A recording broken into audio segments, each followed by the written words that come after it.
Welcome to part 2 of our course enrollment video, where we will look at how your admission category influences your class schedule and choosing your first year courses using all the tools we spoke about in part 1 of the course enrollment video. If you haven't checked that already, please go ahead and see that before joining us in part 2. Let's get started. With more than 340 academic program choices, our programs are categorized into 6 admission categories. We have computer science, humanities, life sciences, physical and mathematical sciences, Rotman commerce, and social sciences. Being admitted to an admission category means that you have priority enrollment in courses and programs within that category.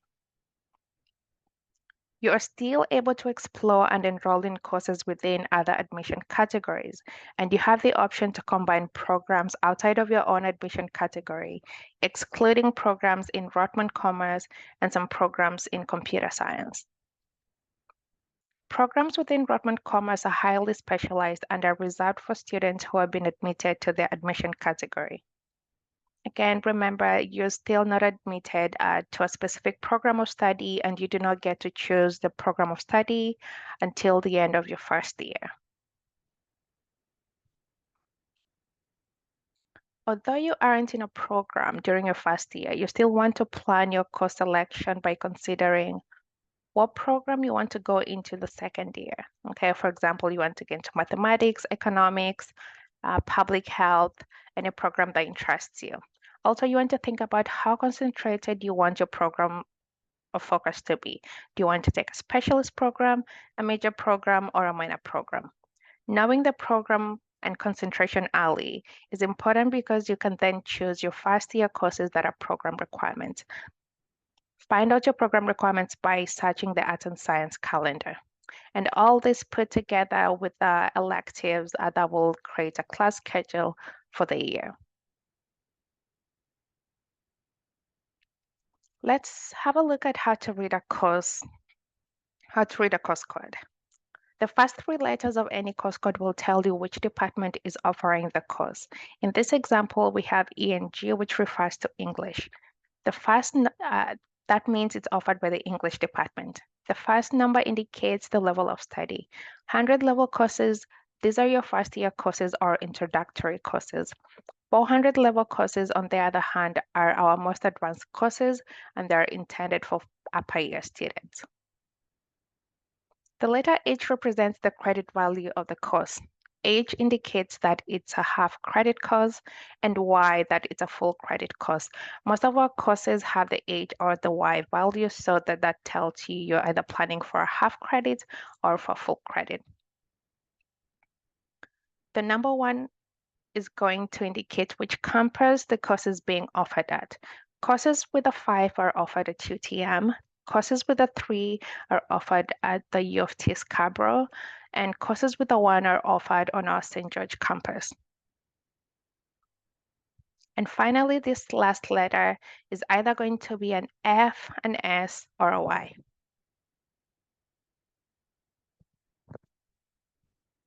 And this identifies the session that a course is being offered in, as well as the academic duration of the course. F courses run from September through until December, or in the summer semester, it runs between May to June. S courses run from January through to April, or in the summer semester, it runs from July to August. And Y courses will run from September all the way until April, or during the summer from May all the way to August. When selecting your courses, you will notice that some of your courses have a lecture and a tutorial and/or a practical section. A lecture is where an instructor is going to deliver course content to you in a traditional lecture style. A tutorial is generally much smaller than a lecture, and it's where students are going to be able to review course material in a much greater detail.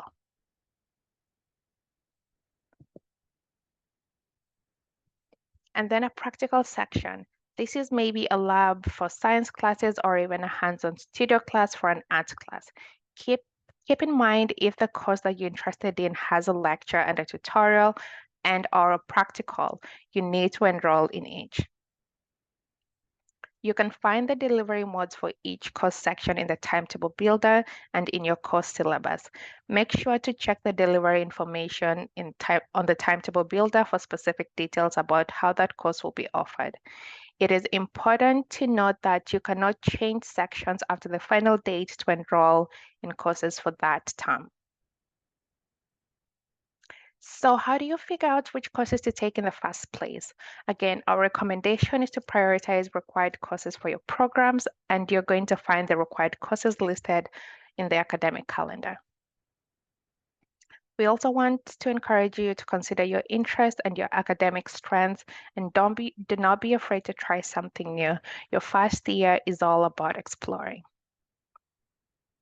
Also remember, you have an opportunity to complete elective courses or even distribution requirements that you need for graduation.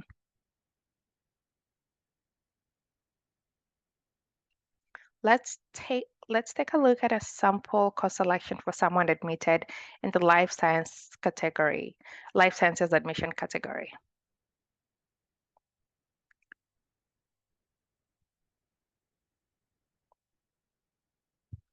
There are 6 courses that are needed for most life science programs.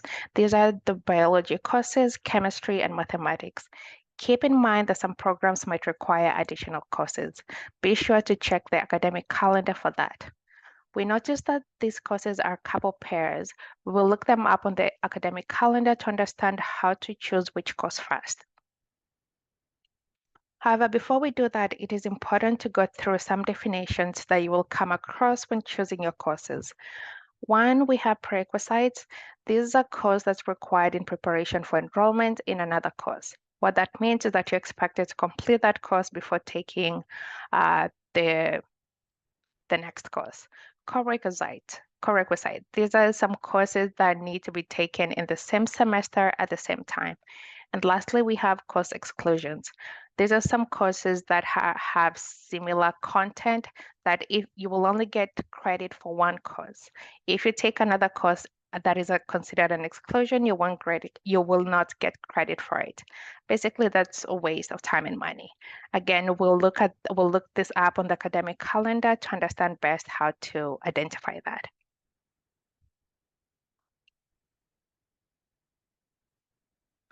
Before we look at the courses, it's important for me to show you where to find the list of programs associated with your admission category. For now, we'll look at the life science programs, and it will be the same procedure for the other admission categories. You'll find the program list in each of the admission categories, and you're welcome to peruse to see what program speaks to you most or what you're interested in and what are the required courses that you need to take in your first year. For today's session, we'll look at the biochemistry program as an example, and we'll specifically look at the major. As we spoke about programs earlier on with the open and limited programs, we see that biochemistry is a limited program. What that means is that they're looking at specific courses, and you also need to get a specific minimum grades in order to get into the program. We see that for biochemistry, they're looking at the common courses we saw in the life science admission category, the biology 120 and 130, the chemistry 135 and 136. Here you can see this slash that means R. So you have the option of taking either Chem 135 and Chem 136 or Chem 151. The same with the mathematics, we have MET 135 and MET 136, or you have the option of taking MET 137 or MET 157. In order for us to understand which courses to take first, let's look at the course descriptions of these courses. We'll start with the chemistry courses. Let's look at chemistry 136.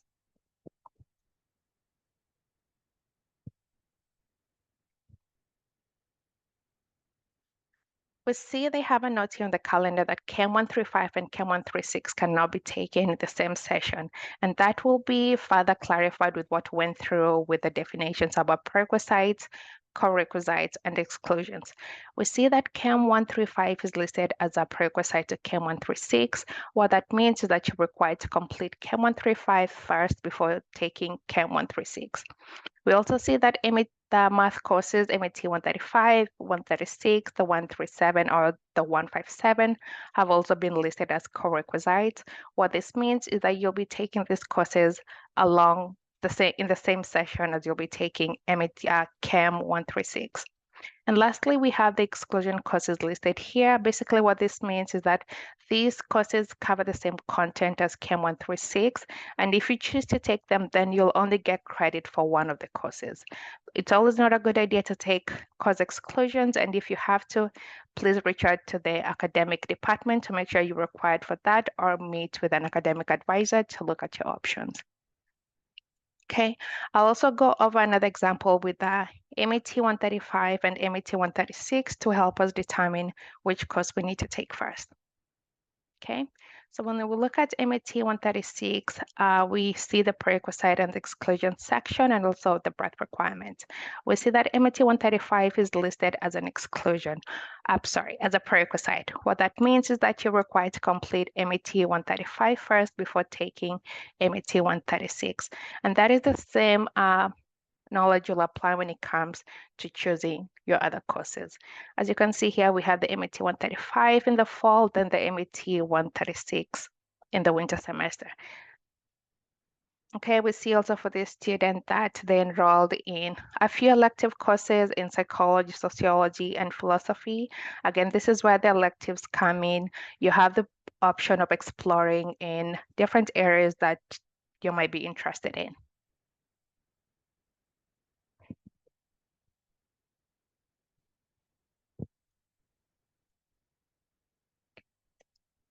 Next, we'll look at a sample program for students admitted in the social sciences admission categories.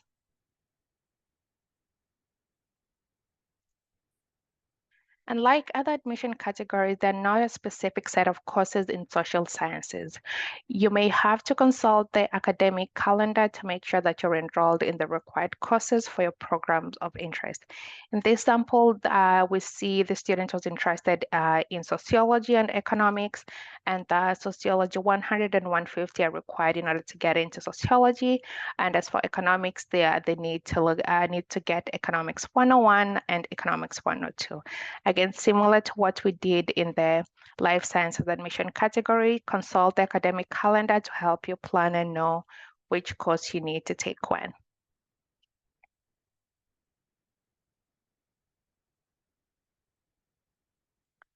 There are two main components of course planning. One is choosing your courses, and the second is planning your timetable. Once you have narrowed down on the courses required for the programs you're interested in, you can plan using the timetable builder. This gives you the framework of what your days will look like both in the fall and in the winter semester. Remember that this is for planning purposes only. You will be enrolling in courses on ACON.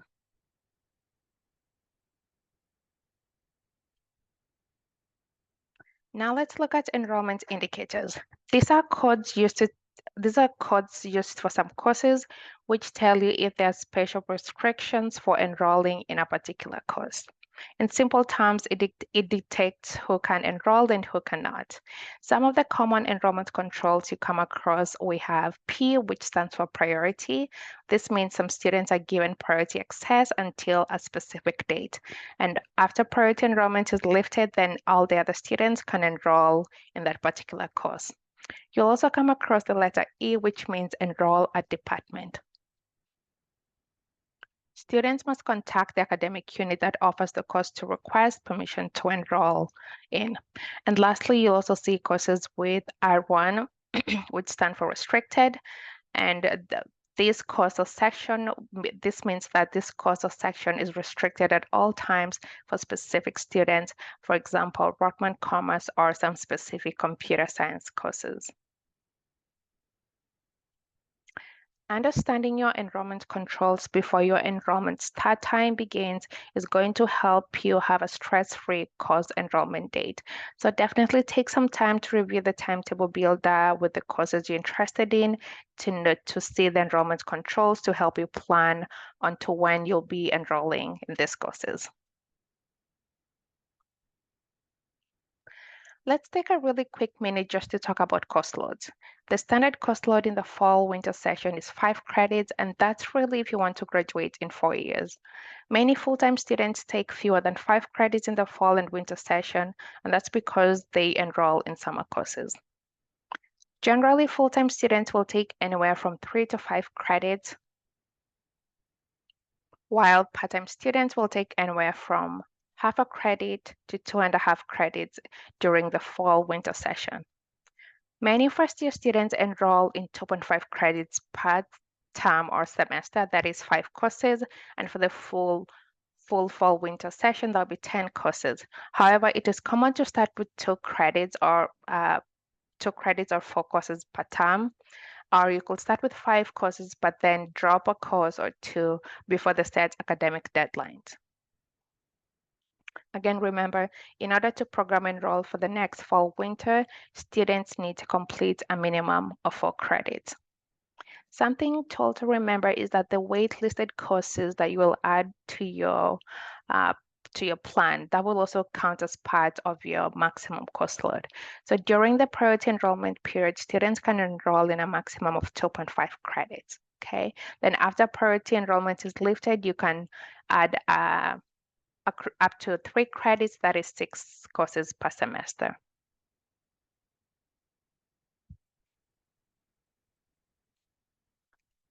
Now, as we talk about your class schedule, what are some of the things to do? Ensure that you have a backup plan if any of the courses you're interested in are full.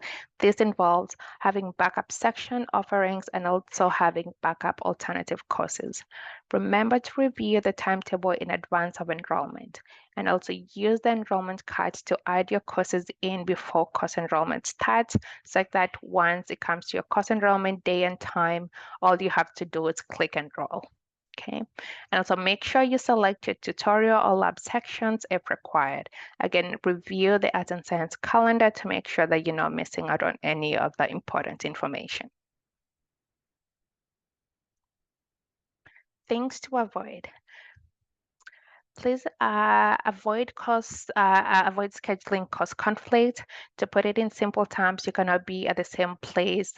You cannot be at 2 places at the same time. And as such is the case, we do not encourage students to schedule courses that have conflict. Not that you'll be removed from courses you're enrolled in if you're missing the prerequisites or co-requisites. Some things to note is that ACON will not prevent enrollment in courses with scheduling conflict. It will also not prevent enrollment in upper year courses that have mandatory prerequisites. And lastly, ACON will also not prevent enrollment in courses that are considered exclusions to each other. So be sure to check again the academic calendar to make sure that you're not enrolling in courses considered exclusive to each other. Also check your transfer credits that you got from high school to ensure that none of the credits you got transferred were considered exclusive, preventing you from taking some of the first year level courses you need to take. When it comes to course selection, there are 2 important dates to remember. The first date is the day that you're able to view your enrollment start time on ACON, and the second is your actual enrollment date and the time at which you can start enrolling.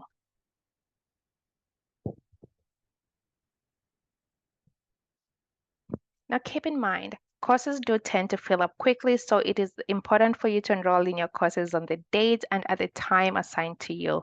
Once course enrollment is started, you're more than welcome to make changes to your courses. Okay, once you add your courses to your enrollment card, remember to actually enroll in them. You will not be automatically enrolled in those courses if they just sit in your enrollment card. You have to go in and click enroll in those courses. And lastly, let's have a look at the first year opportunities. We have the first year learning community, also pronounced as FLIC. These are open to first year students only, and they're specifically designed to help first year students transition to university life. The FLICs are not for credit, and they're usually for small groups of students up to a maximum of 25. And we see that this group of students are taking 2 or 3 courses in common, and they have meetings that are facilitated by upper year mentors, staff, and faculty advisors. It is really a good way to meet other students, form study groups, and also be part of social events, allowing you to network and know other students. The Flicks are available to students in all programs. The registration for Flicks are currently open and they'll be closing on July 2nd. So please check out more information on the New Student Academic Hub or on the Arts and Science website. Rockman Commerce students are automatically registered in a Flick. As such is the case, you do not need to worry about enrolling in that. There are also elective first-year Foundation 1 programs that offer unique and fun programs that all first-year students are eligible to enroll in any College 1 program. Note that some have application procedures, while some of them you can just enroll directly on ACON. And as for New College, we have one called the New One Learning Without Borders, and we'll see what are some of the courses they have. Here's a list of New One courses, Learning Without Borders. We see very cool topics, like science, health, and social justice, language, freedom and power, art for social change. For more information on these, check them out on our New College website. And lastly, we're going to go over some of the on-campus resources. We have the Math Learning Center, the Statistics Aid Center, the Writing Center, the library, and the Office of Residence and Student Life. The Math Learning Center will come in handy for students in first-year math courses or in upper-year math courses, while if the tutorials or the lecture time is not ample, is not enough for you to understand the content, we have the Math Learning Center for you to go there and meet other instructors or other TAs to help you navigate the problems you're going through with those courses. And lastly, we also have some more on-campus resources. We have accessibility services, we have personal counselors, we have a learning strategist who is embedded in New College. We also have international transition advisors, career advisors, and lastly, we have academic advisors at the New College Registrar's Office, and you're welcome to book an appointment with them.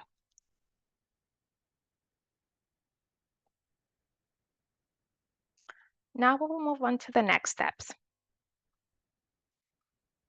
So some of the things to do between now to end of June, make sure you activate your user ID and get your TICA. This is your student identification while you're at the university. Check out the New Student Academic Hub. We have all the information that we've gone through here. We posted on there. Attend an online Ask an Advisor session where you'll have any questions about course enrollment and selections addressed. For international students, you're recommended to visit cre.utoronto.ca for advice and programming. And also your days enrolling in courses come July 18th. And then we have paying or deferring your fees.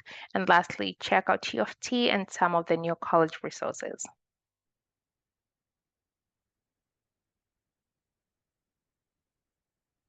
And lastly, we'll have a look at what the New Student Academic Hub looks like for you to be familiar with that.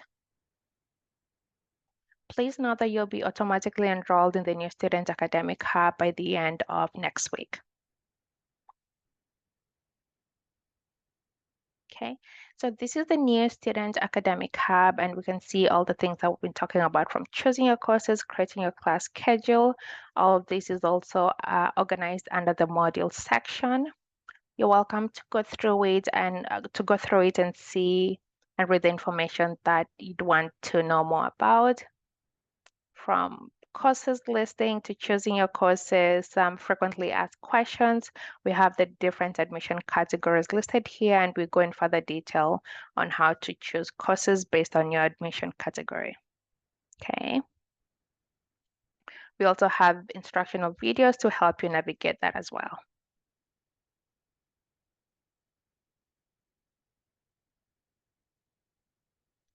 If you're ever unsure, remember we're always here to support you. Thank you for joining me today, and we'll see you at the Ask an Advisor session should you have any questions about course enrollment or course selection. Thank you.